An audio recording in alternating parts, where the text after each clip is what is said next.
Hi, I'm live. There's people watching me talk on the internet. It's so nice to do these after wins. Wait a couple of seconds for some people to show up, but yeah, this will be fun. Especially fun just thinking about the fact that the Seattle Mariners are a half game back of the wild card. Not sure if you can hear my dog lapping up some water. It's better than her knocking my microphone out again. Thanks everybody who's tuned in. Let's get into it. Mariners win 7-2. They improved to 83 and 68 on the season. They have taken the first two games of the 3-game series against Oakland, and I think they're now 106 and -3 against Oakland for the year. We'll go over the scoring plays like we do in every single video. For those watching, just a quick reminder to please hit like and please hit subscribe. We're going to be going live every single end of game. After every single game, I guess, is the better way to put that. So that way you know when I'm going live, and it really helps the channel as well. Second inning, Jared Kelenic singles home Eugenio Suarez. Fourth inning, Jared Kelenic singles home to Oscar Hernandez. Awesome to see a big game from Jared Kelenic. J.P. Crawford, my son, in the seventh inning, doubles home Dylan Moore. Cal Raleigh singles home J.P. Crawford. And Teoscar Hernandez doubles home Julio Rodriguez after they intentionally walk him. 5-0. Mariners get one more with a wild pitch by something called Easton Lucas. That makes it 6-0. Athletics do get two in the seventh. Langoliers triples. Soderstrom hits a sacrifice fly. And J.P. Crawford punctuates another strong game for him to make it 7-2. Before I get into it, before I go into the positives, before I get into the negatives, before we get into your questions, let's thank the good people of Simply Seattle for sponsoring the show. The very best in Seattle sports gear, whether you are a fan of the Mariners, the Seahawks, the Huskies, the Kraken, the Sounders, the Storm, anything Seattle sports related, you can find. And I cannot recommend using code Mollywop15 enough. You use that code and you save 15% off of your order. They ship so quickly. It all comes perfectly packaged. Simply Seattle is the best, and we really appreciate them sponsoring the show. Are there any real negatives to talk about tonight other than the fact that here's the biggest negative. It's a big one. Mariners only get to play Oakland one more time. That's it. You only get one more game against the Oakland Athletics for the rest of 2023. I mean, to say the Mariners have dominated this series is the understatement of understatements. There's been a couple of close games, and they did lose that one. But this has been something, man. This has been watching like a Pac-12 team taking on a Big Sky team, to make the football comparison. But yeah, that's the biggest negative. Unfortunately, I've tried to get the Mariners to play Oakland some more, to extend the season to 182 games, or just to play Oakland instead of Texas and Houston to end the year. It just hasn't worked out. I don't think there's really any negatives offensively tonight. Ford and Rojas go hitless. Raleigh strikes out 3 times, but he's definitely in the positive. Same with Suarez. Less positive, but I want to talk about some stuff with Big Dumper here in just a second. On the pitching side, I don't think so. And we'll just get into the positives. I don't think Castillo was like dominant tonight, but you just see two things. One, you see how good he can be even when he doesn't have his best command, because that guy's stuff is so good. And he works around that stuff, man. Anytime there was any damage, like anytime there was the hint of damage, he pitched through it outside of the 7th inning where, Langoliers just misses a home run and then a fairly deep sacrifice fly. Outside of that, he was pretty darn good. And I don't think we talk enough about how consistent Luis Castillo has been. Yeah, there have been a couple of bad starts. There's no question about it. But folks, he's gone at least 5 innings in every single start. No one else in baseball has done that. He's gone 6 innings in like 18 starts this year. Something like, or maybe it's 22 and he has like 18 quality starts, whatever the numbers are. Luis Castillo has been fantastic this year. Everything the Mariners could have hoped for. And I would be voting for him for Cy Young.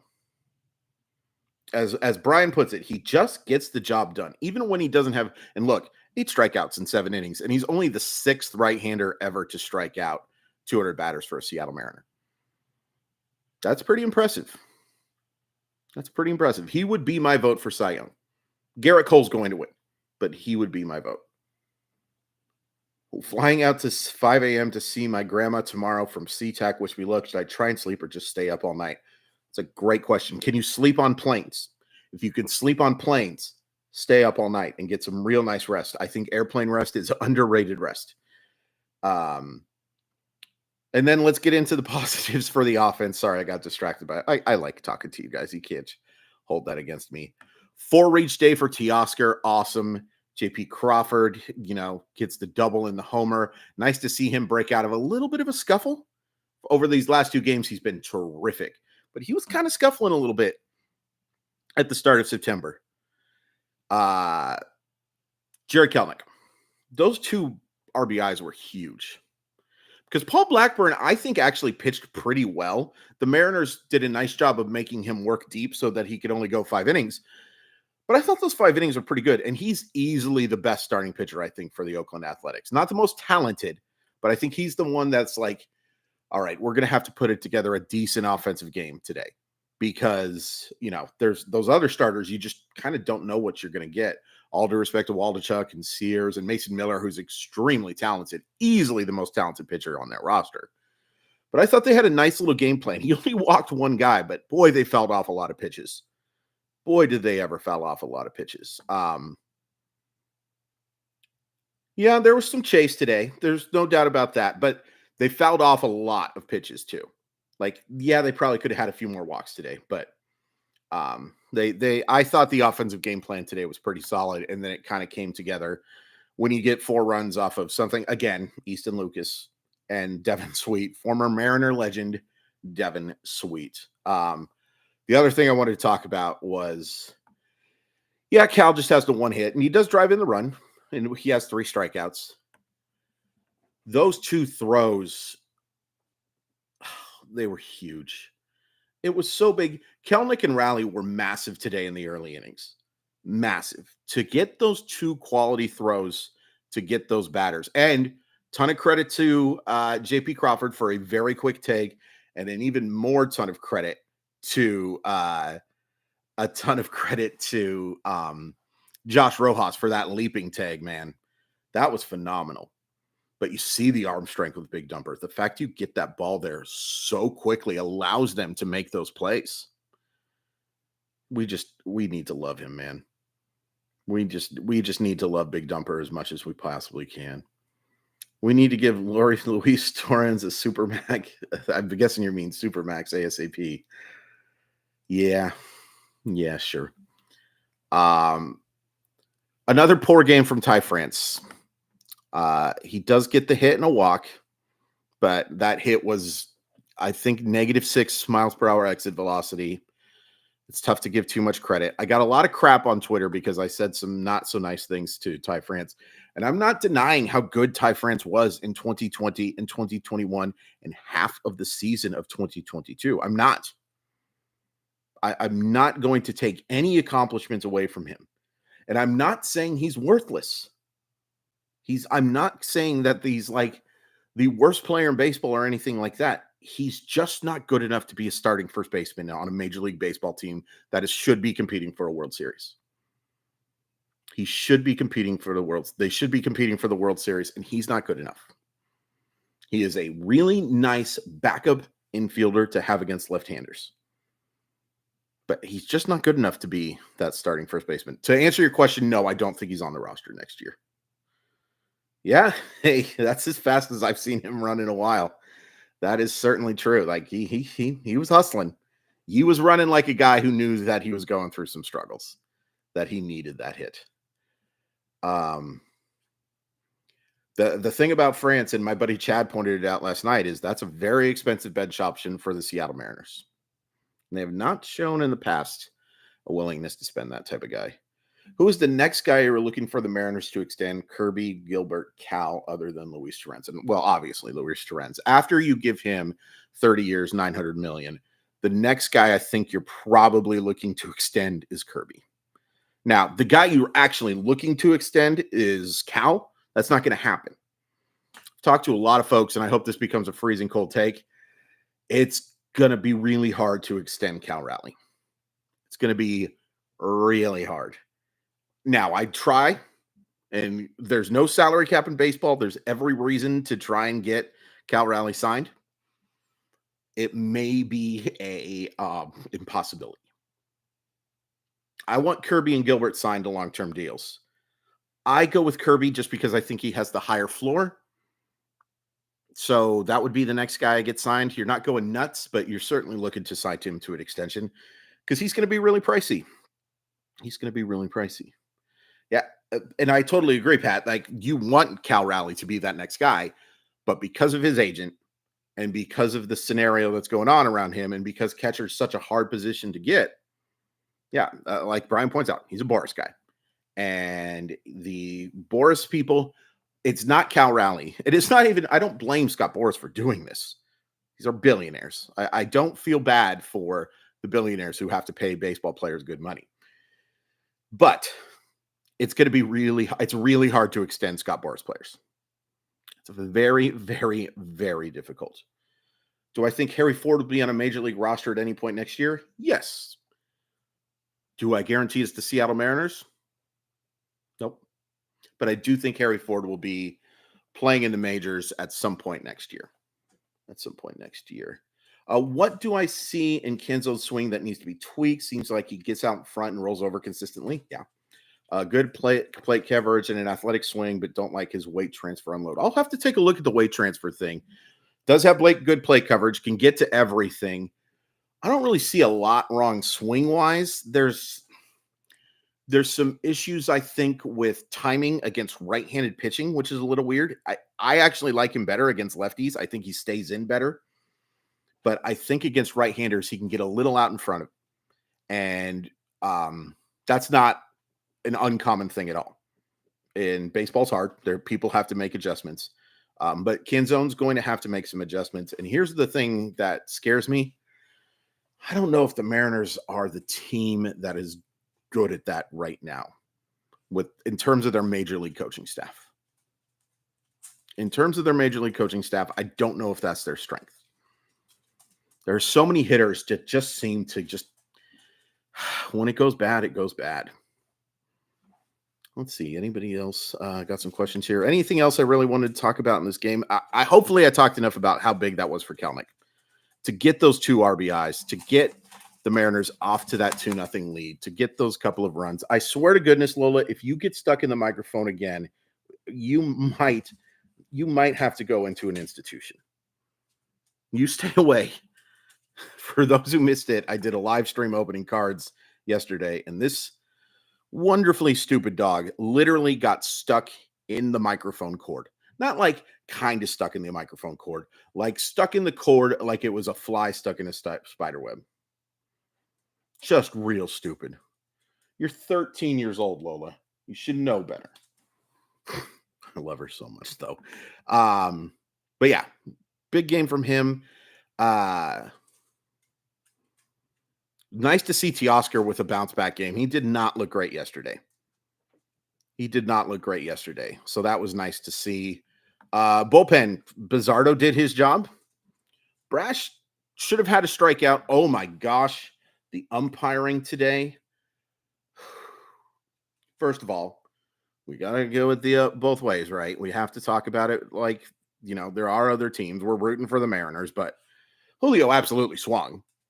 I get why Mark Kotze threw a fit, but the strike zone today, especially the Brash walk, where he threw 2 pitches that overlapped each other, literally overlapped each other. And he called one a ball and he called one a strike. And then there was another pitch that was absolutely perfect that he ends up calling a ball. I don't know. I complain about it so much, and I know how hard the job is, but they're so bad. Yeah, Bill, thanks for coming out. I need the robots. I need them so badly. Do you think we will trade Robbie Ray? No, I don't think they will trade Robbie Ray. I think that if there's anything that we have learned this year is that you need starting pitching depth. And I think it was one of the biggest mistakes the Mariners made. I think it's hurt them more than they thought, obviously. You trade Ray if you get a starter back, maybe, and then some prospect help. But I also don't think the trade value is going to be very high for Robbie Ray. So, yeah. Computer vision, please. I don't know what that means, but agreed. Thank you for coming out. I appreciate it.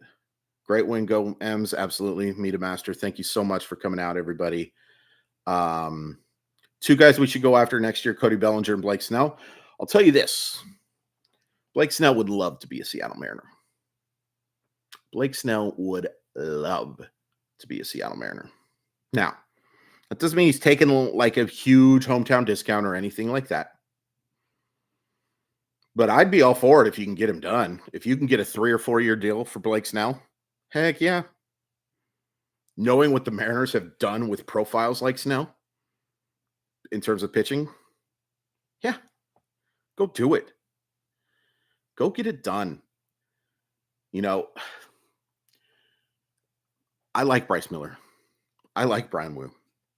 I like Emerson Hancock. Somebody asked me an Emerson Hancock question earlier.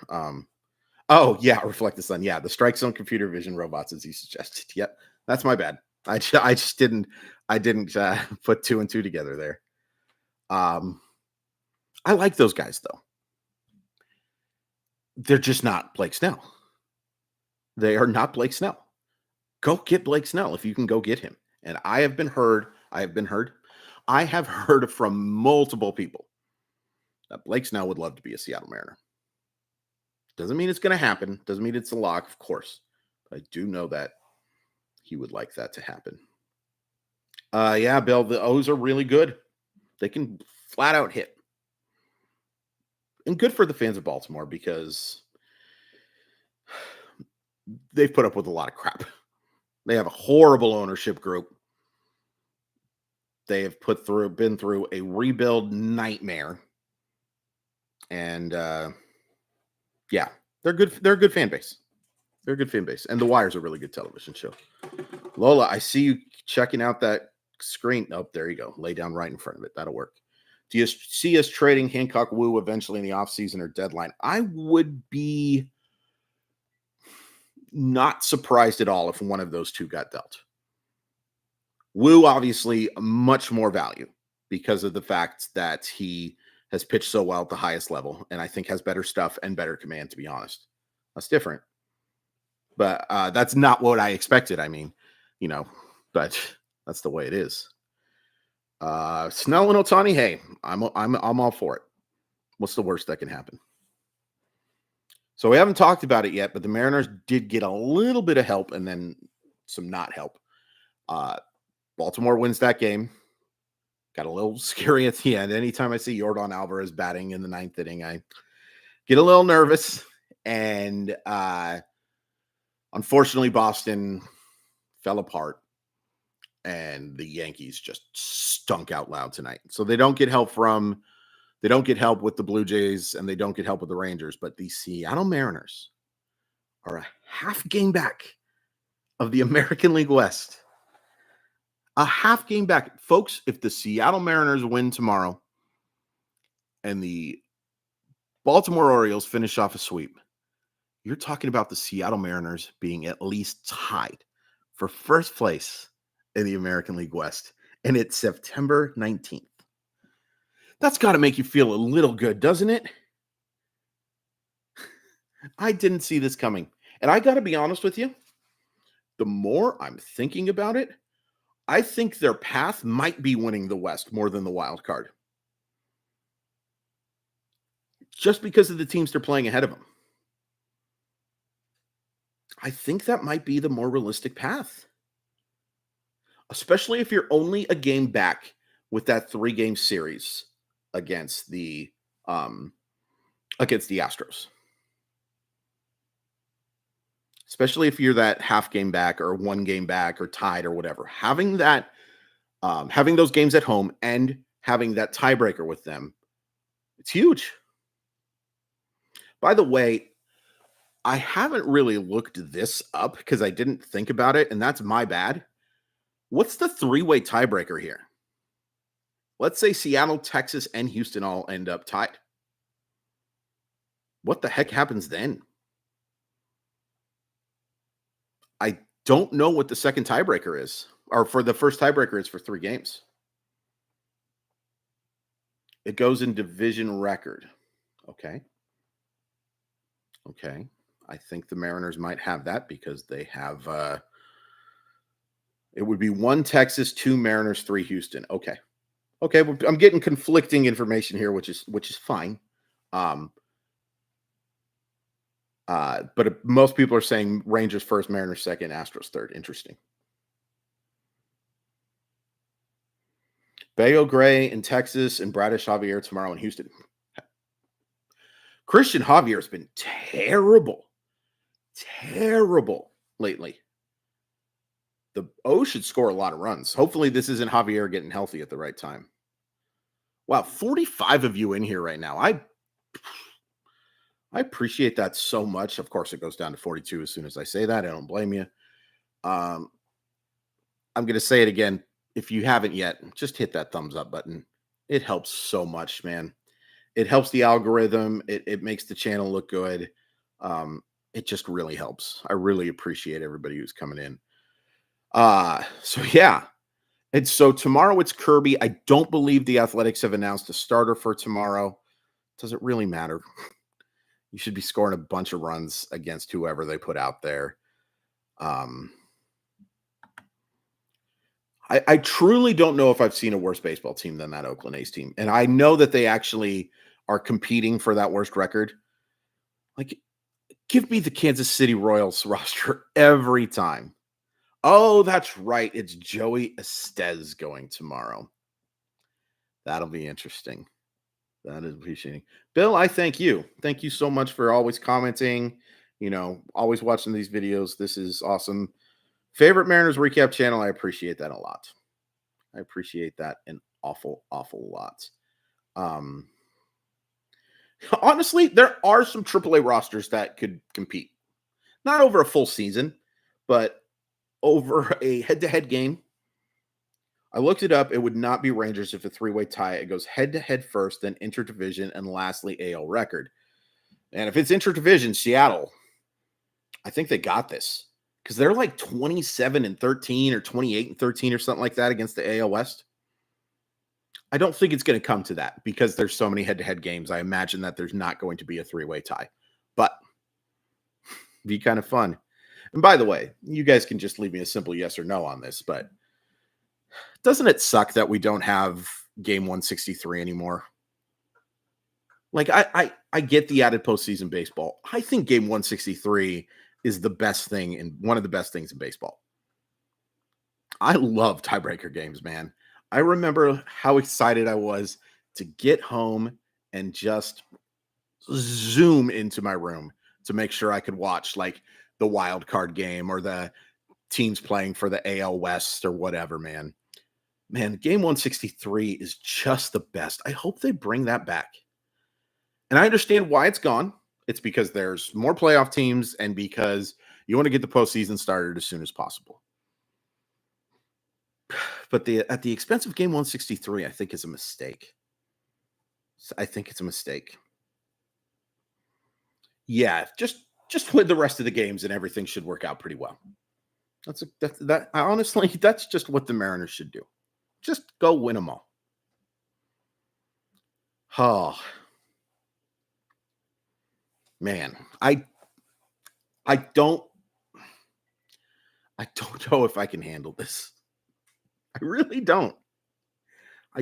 It's been so long since the Mariners were, I know that like they were kind of in this thing a little bit, like in 2000, was it 19 or whatever? Like where they were kind of in it, but it just didn't feel like a playoff team. And last year, sure, like, we knew that team was going to the postseason in September, man. We knew it. And I was pretty confident this is a postseason team. I'm less confident now, although I'm getting more confidence as they win games and stuff. But playing for a division title, It hasn't happened since I was in high school, and I am so old, guys. I'm so old. So flipping old. And it's been that long since the Mariners were competing for a division title. And I want that division title so bad. Yeah. Yeah. This is a lot more fun than playing the Dodgers, isn't it? Let's never play the Dodgers again. You're in the Midwest and oh, dude, that was an amazing game. The Twins played a few amazing wild card games. And I know that in part because, don't tell anybody, I really liked the Twins. I really, really liked them as a kid. They were my favorite baseball team. I got into baseball basically because of the 91 World Series. Yeah, I mean, 95 lost bad is better than 10 and 50, but yeah. Yeah, the Rojas butt tag was one I think we're going to see on highlights for a long time. If you win the division and assuming that they have a better record than Minnesota, and at this point, pretty darn likely, it would mean a bye. It means a bye. It means that you are playing your first 2 games at home. You get to set your rotation however the heck you want it. It's huge. It is huge. And they would probably be playing the winner of Twins and whoever finishes 6th, I guess Rangers or Blue Jays or Astros. Pat, I can't even imagine it. It would be absolutely insane. Fun fact, in the last 31 games, Dodgers only have 2 more wins than we do. It's interesting. It's interesting. For sure. Minnesota should just forfeit their playoff spot as wildcard team is probably better. Probably. Again, divisions are dumb. It's stupid that we have this system. We should not be deciding anything more on geography. But it's where we are. And so winning this division would just be so flippin' big. So flippin' big. Joey Estes. I think this will be his MLB debut. It's a name I haven't thought about in a little while. A guy I kind of liked in the draft a little bit. You should hit him. It's tough sometimes when you haven't seen a look on the same guy. But yeah. Got ticks to every home game left. Can't wait. Oh, man, I'm so jealous. Unfortunately, because I'm doing this, I don't think I'm going to be able to go to any games.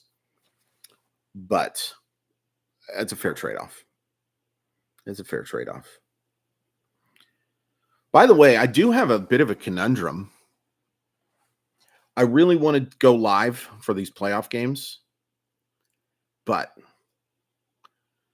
I also really want to watch these games with Grandma. So I don't really know what to do because Grandma doesn't want to be on TV. Grandma doesn't want to be on YouTube. And while I love you guys, I truly do, I love Grandma a lot more. And I really want to watch those games with Grandma. So I'm trying to figure out what to do. Like maybe I can go live for like a few innings, like the 4th or the 6th or something like that. But I don't know. She told me to ignore her and to do the channel. And I usually do it Grandma once, but you know how that goes, right? When people say do this instead of that. How do rosters expand when qualified for the playoffs? It's a 26-man roster. You can put anybody who has been on the 40-man roster prior to September 1st, I believe, onto the roster. And you can there are injury exceptions that are extremely easy to manipulate. So basically, anybody who is in the Mariner organization has a chance to be on that roster, but it's 26 players. I do think there's a limit on pitchers, 13 or something like that. But yeah.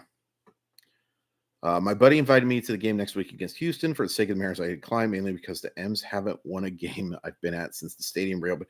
Dylan, I love you. If you step a foot near T-Mobile Park, I'm going to call the authorities.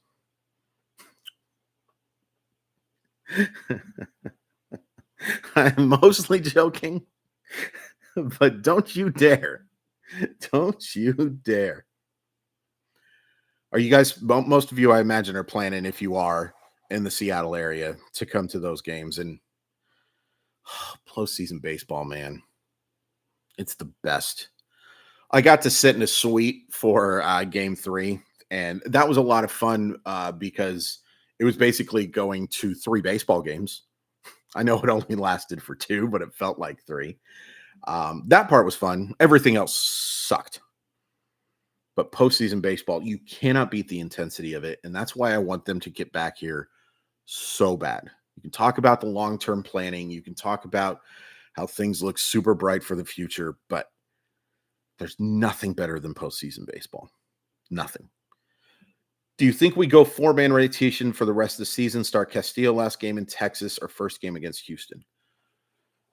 I would be tempted to get Luis Castillo on the mound as much as possible for the rest of the year.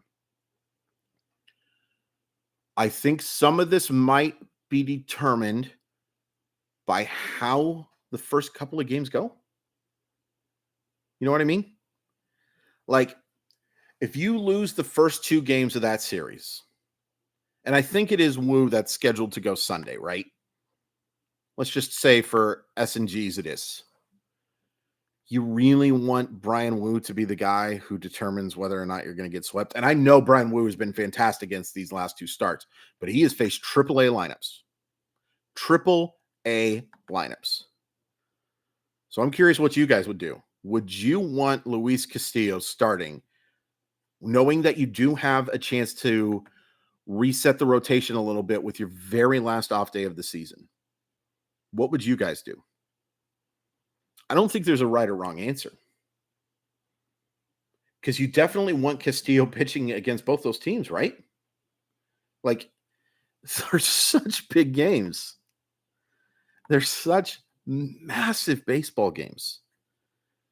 I can't say for sure that I definitely want him pitching against one team or the other than the fact that because you have the tiebreaker with Houston, I think maybe that series becomes a little bit more important. But I don't know. I don't know. Yeah, he's scheduled to pitch Sunday.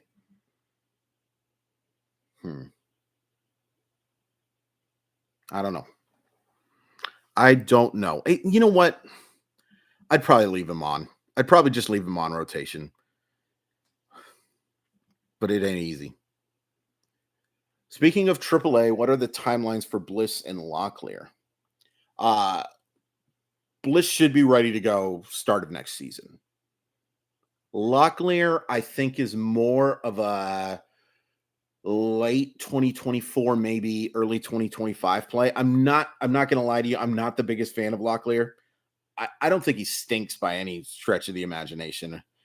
I just have my doubts that he is a MLB regular.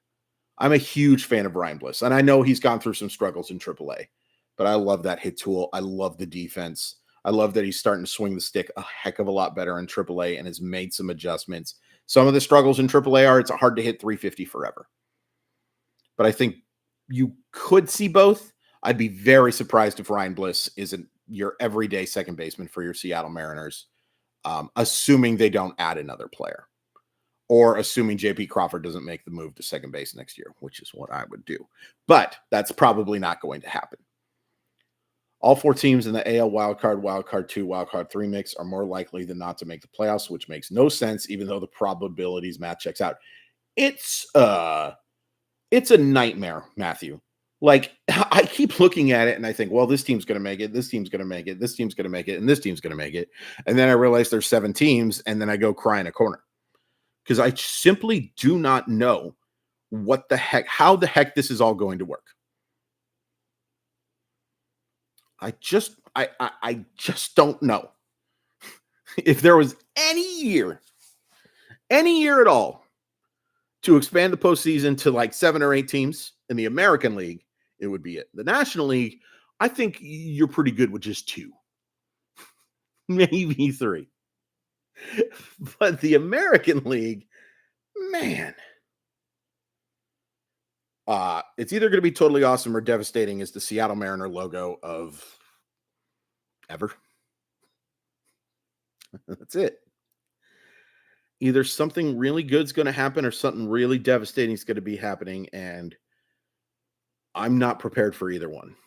Emotionally, physically, I'm not. But I'm glad I get to share it with you guys. What a fun year for this to be the first year of the channel. Last year would have been fun. Do not get me wrong. Can you imagine? I think I've talked about this before, but can you imagine recapping the Mariner game after game 2 of the wild card series and then game 1 of the ALDS? Can you imagine trying to emotionally go through that on a daily show where you have zero time to prepare? I think it would have killed me. I honestly think it would have killed me, but what a way to go. What an absolute fun way to go. Yeah, it's a little weird to see it too, isn't it? Reflect the sun. Like, you just don't see it very often. Yeah, Kevin, they have a great chance to win the West. I'm going to go out on a flippin' limb and say they're the favorites to win the AL West. Just because of the fact that they get one more game against Oakland that they should win. They have 3 in Texas, which is tough, and then you get 7 at home. 7 at home against the teams that are ahead of you. I think that's a really good position to be in. They have to play better. Even these games, that they won convincingly, you say, you see that there's some stuff they're still trying to work out. But it's not like Texas and Houston are lighting the world on fire, folks. On the contrary. And by the way, that's also what makes that Texas-Toronto series even more bizarre. Just absolutely bizarre. Because Texas has looked like such a crap factory.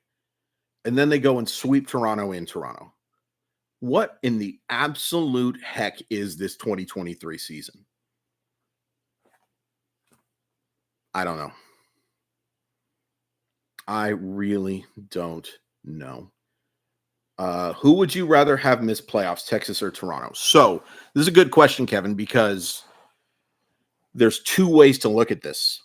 From the standpoint of the Mariners doing well, I would rather have Toronto miss the postseason because I just think they're a little more talented, complete baseball team. But in my head,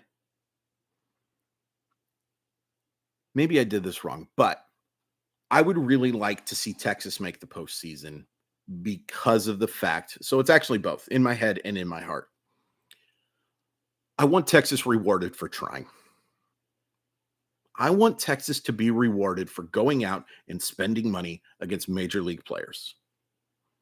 And we have played better against Toronto, as you point out, Pat, but we played Texas at a time when this team was lost. When this season looked like it was going to be one of the most, if not the most disappointing seasons in Seattle Mariner history. It's been a long time since we've seen him. And you got to remember that was Brian Wu making his first start. That was Bryce Miller going through his first ever struggles. I mean, they did get shellacked in that series, that last series against Texas. I think it's a different story now. I think they're very closely matched up evenly. It's what's going to make the AL West so fun for a while.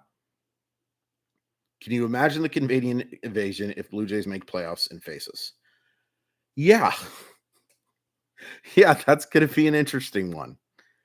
Especially, you'd see I love Seattle. It's still a developing sports market in some way. And you see that like the Dodger series. There are a lot of Dodger fans there. The Mariners haven't quite built a fortress where you can prevent stuff like that. And I don't blame Canada for wanting to do it, but yeah. Is Wu missing next start? I heard he was. So I haven't seen anything announced recently, but right now it looks like he'll make his next one. We'll go for another few minutes, but again, I get a reminder, guys, if you have not hit that thumbs up button, I'd really appreciate it. I would really appreciate it. It's just hitting a little button. It would mean an awful lot to me. I'm sorry to pester, but it would be a big helper. Point 5 guys back, Jacob, and thank you for coming. Better than not at all. Yeah, let's go, man. He's just getting the extra day of rest with no game Thursday. Okay, yeah. Part of that is that you've been bad for 20 plus years. Most fans checked out 10 years ago. I can't. Most of my family care. Oh, hey, I don't blame it at all. Night, Bill. Thank you again for coming. Really appreciate it. Yeah. When you're irrelevant for 20 years, can't blame anybody for not being huge fans. Major difference in Emerson and Young's profile. Young. Why am I not thinking of who Young is? If you mean Emerson and Woo's profile, is the fact that Woo's command is just a lot better. A lot better. Oh, Cole Young's profile. Oh, Cole has a much higher ceiling. Oh, you're talking Colt Emerson and Cole Young. Great question. Sorry. It is very weird, by the way, to have an Emerson Hancock and a Colt Emerson. Come on, guys. One of you has to change your name to Steve Smith. It's just going to get confusing. Okay. The difference between Cole Young and Colt Emerson is there's very little difference. I think, thank you, Jacqueline. Really appreciate it. Appreciate you coming, checking out the videos. We always appreciate you. I think the only difference that I see is that I believe Emerson has a little bit more power to tap into. Very similar defensive profiles, very similar hit tools, similar athletes. Maybe Cole Young a little more likely to stick at shortstop, but they're very similar. And that's not a negative to them. It's a positive. They have extremely similar skill sets. It's a skill set that you should want. It is very easy to dream on them and see the Corey Seager starting package. Maybe not quite as much power as Seager's developed now, but I'm talking about the guy that, coming out of high school was going to, compete for batting titles. And by the way, Corey Seager is just fantastic. Sorry for the confusion there. I was like, but yeah, we can't have two Emersons. You cannot have two Emersons. It's just not a deal. What did I think of Castillo tonight? I thought he was good, but not great, but did a very nice job battling. Did a very nice job battling through some command issues, battling through some umpire issues, getting 7 innings of 2-run baseball with the not a great idea of where your pitches is going is pretty darn good, even when you are facing a AA lineup. And it's better than AA, Chris. Come on, it's AAA. But it's not good. But outside of the 7th inning where, you could see him tiring a little bit, and a nice job by him rebounding. He gives up 2 extra base hits and then a long sack fly, and then he settles down very nicely for those last 2 outs. That's what aces do. What did I think of the offense tonight? I thought it was fine. I thought they battled really nicely in the first few innings, and it was big to make sure Blackburn couldn't go past the 5th. They did a solid job. It wasn't great. There were a few too many swings and misses tonight against guys who don't have great swing and miss stuff. But overall, I thought it was a pretty solid effort. Is Michael Arroyo in the young Emerson hit tool area? No, but he's not that far off. Like talking ceiling with Emerson and Young, we're talking about a couple guys who could reach 70. I don't think Arroyo can do that. I think he's more 55, maybe plus if everything works out. Difference is Arroyo is a lock to stick at shortstop. From everything I've heard and seen, he is going to be a starting shortstop someday. I like Arroyo a lot. They are loaded at the shortstop position right now, prospect-wise. I almost said prospectally. That's not a word. But that's the difference is he's a better defender than those 2 guys, and he's not quite that same offensive guy. I would almost swap Miller and Kirby. I don't know. I thought Kirby actually pitched really well against the Dodgers. he gave up a 2-run homer to Miguel flippin' Rojas, and that wasn't even a bad pitch. Wasn't even a bad pitch.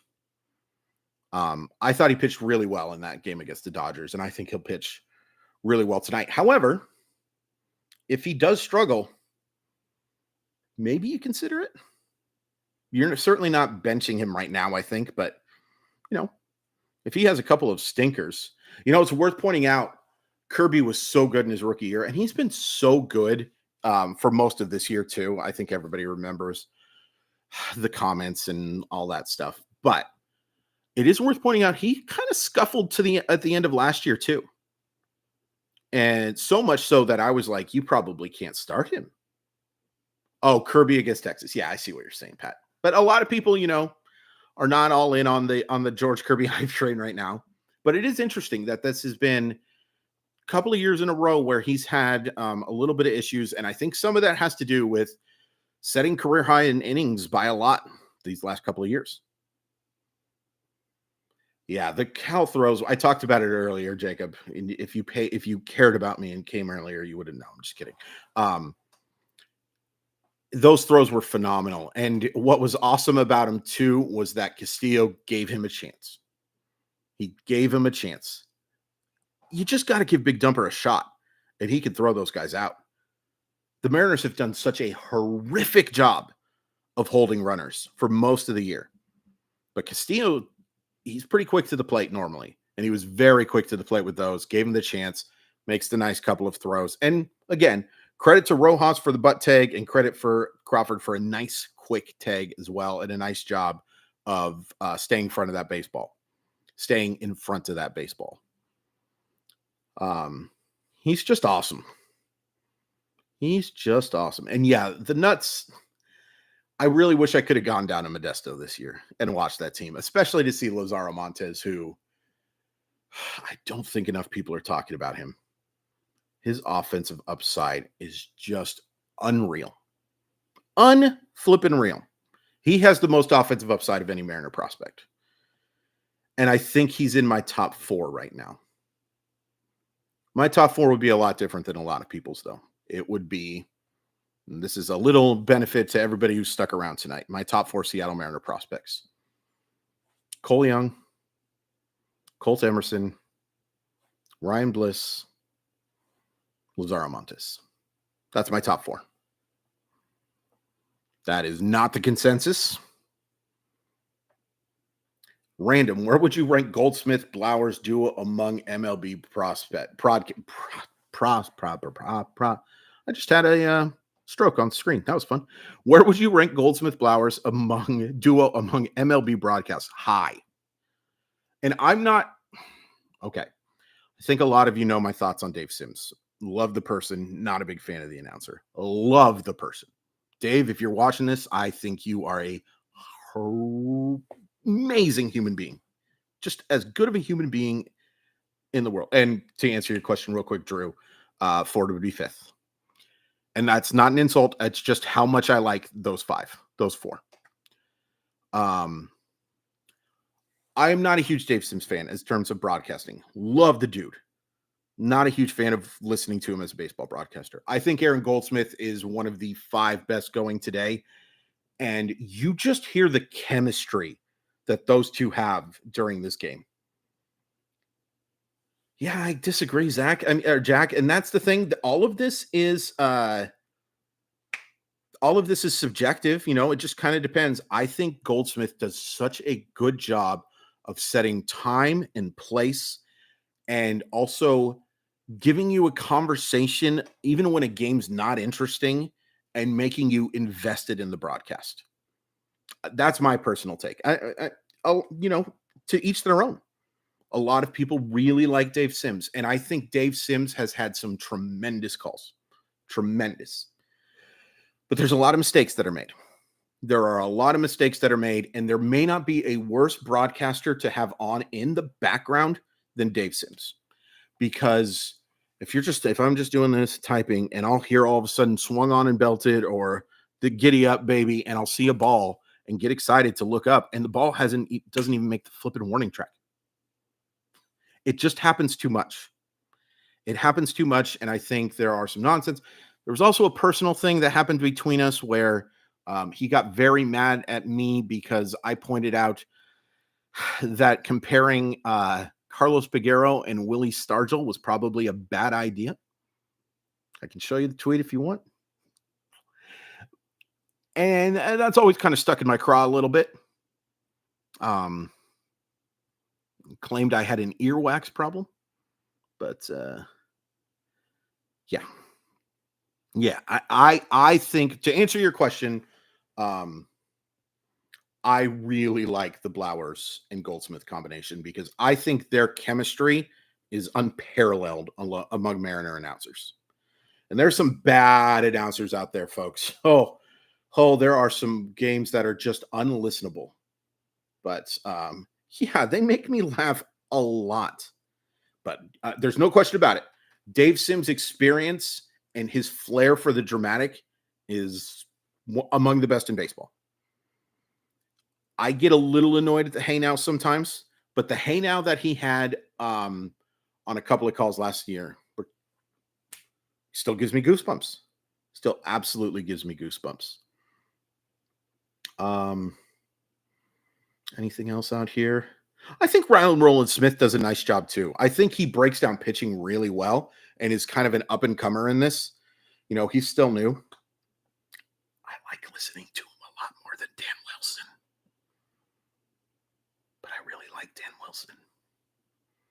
Pat, to say we were spoiled by Dave Niehaus is like, you're 100% right. I don't mean, you're 100% right.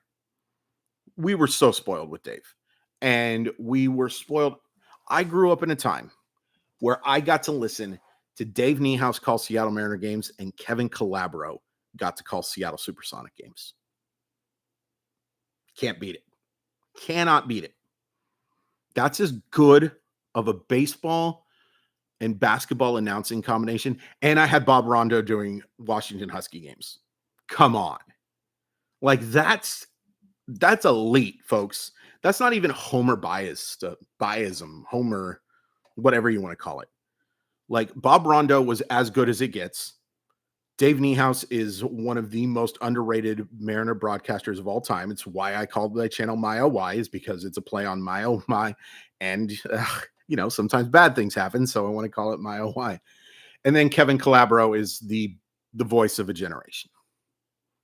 The voice of a generation. The most criminally underrated broadcaster of all time. So yeah, I do have high standards. I have very high standards. And when Sims says some silly stuff, or Sims, you know, just doesn't read a ball very well, I get frustrated. And don't get me wrong, there were times at the end where Dave struggled a little bit, where some swung on and belteds didn't end up going very far either. But yes, to answer your question again, I really like the Aaron Goldsmith and Mike Blowers announcing team. Yeah, he's going to get a lot better as he gets more experience. He's going to get a lot better. I think Bill does a really nice job. I probably shouldn't say this, but nope, I'm not going to say it. Maybe someday I'll say it in a group chat type of thing. But I know some stuff about Bill Kruger, and it's nothing against Bill Kruger. It's totally positive about Bill Kruger, but it's something about Root Sports that I should not say. The ice cream, honestly, Dylan, that was a time where I could have just gone, I told you so, I told you so, I told you so, but it's become so funny over the years that he botched that call so bad. It happens. It happens. Michael Kay is kind of a tough one. I sometimes I think he's really good. Sometimes I can kind of struggle with him a little bit. There's a little bit to me of Michael Kay kind of hating the modern game that can be a little bothersome. Kyle Hackley, I forgot. I mean, look, I've called Bryson Miller for most of the year, so who am I to judge?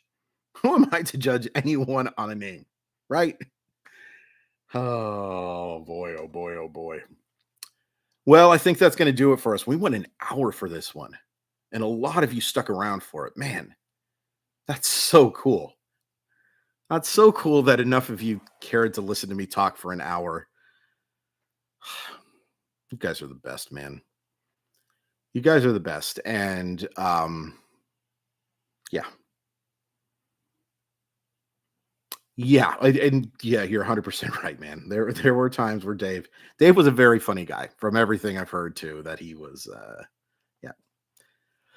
Anyway, that is going to do it for me. If you haven't hit that like button, if you haven't hit the subscribe button, I do really appreciate it. And just to answer your question, TJ, by the way, Astros announcer is fantastic. They have a couple of guys that I really like there.